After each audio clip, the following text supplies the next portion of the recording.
For the second time this week, an Israeli army spokesman brings the viewer on a tour of a hospital. This time it's Shifa, the biggest one in Gaza, now under the control of the Israeli army. There is an AK-47, there are cartridges, ammo, there are grenades in here.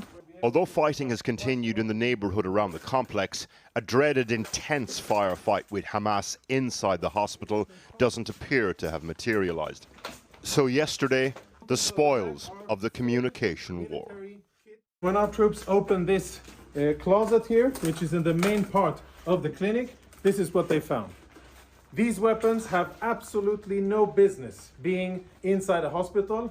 Inside the MRI department, we're shown what's described as a collection of Hamas weaponry, equipment and materials.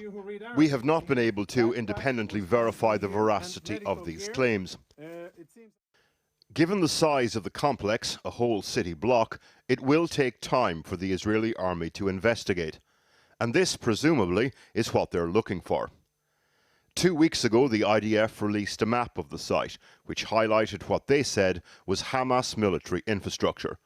The IDF said sections of an underground complex were situated beside both outpatients clinics, also under the emergency department, the surgery department, and the internal medicine block. A representative of Hamas, proscribed as a terrorist group by the UK, denied these claims today. All those weapons were not in Shifa. There is no center or control room for Hamas in this hospital. Speaking from Beirut, also ridiculed a 3D simulation presented by the IDF last month. At the time, the Israeli army said this wasn't a direct representation, but illustrated how extensive Hamas's control center under the hospital is, according to the IDF. The Israeli army also said today that they'd found data in the hospital linked to hostages taken on the 7th of October. Bring them home now! Families of the some 240 hostages marching from Tel Aviv to Jerusalem over 5 days, demanding their release. Many on the marches have tried to avoid politicising this, but there are signs of patience with Benjamin Netanyahu starting to fray.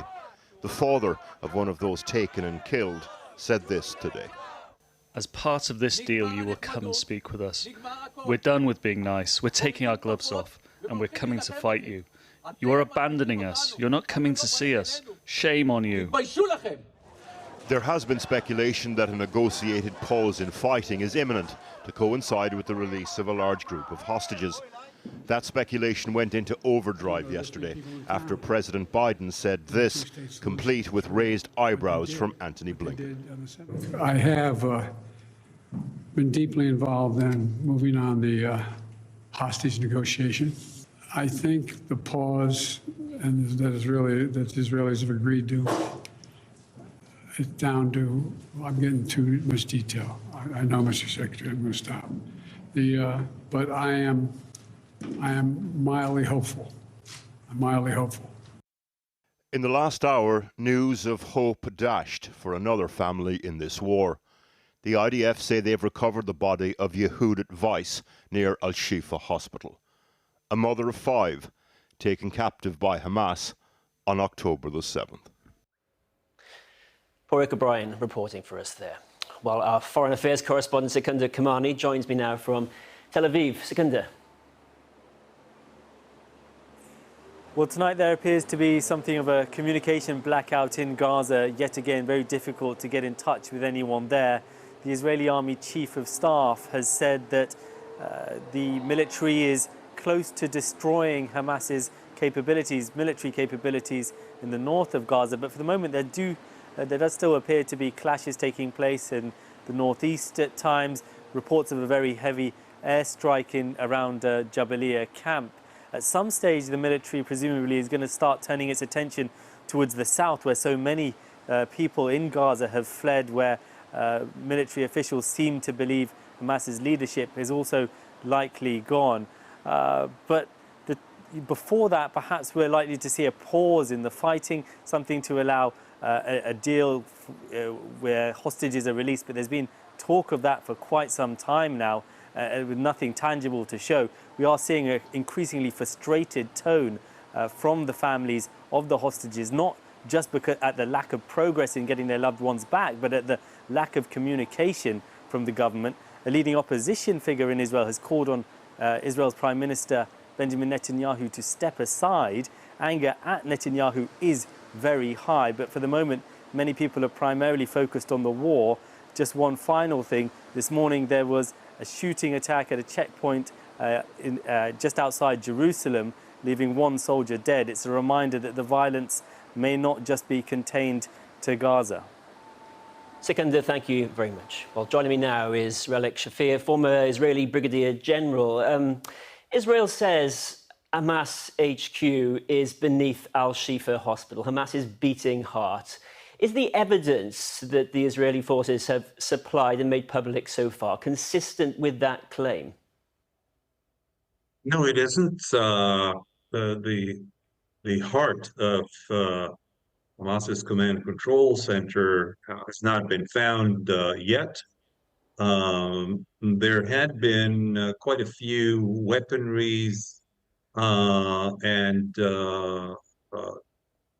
result of warriors being in Shifa hospital, but it's still smoke with no fire. But I expect that within the next few days, the tunnels will be uncovered. You have to remember that these tunnels have most probably been with IUDs. That means that it will detonate and may kill the soldiers going in. So these are very slow and maybe painful, time-consuming elements. And do you have any doubt that there is a Hamas HQ underneath that hospital? I don't have a knowledge, but we do know that the tunnels that run underneath Gaza, comprising of Hamas HQ and weapon systems and rocket caches, etc., are in that vicinity. They're in schools, they're in mosques, under hospitals, and there had been clashes with terrorists in the Al-Shifa hospital a couple of days ago. That all leads to belief that it is.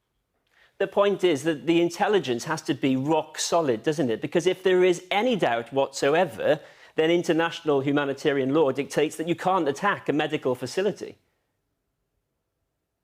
As you may know, the facility wasn't attacked. The soldiers entered in and actually took care of some of the patients there.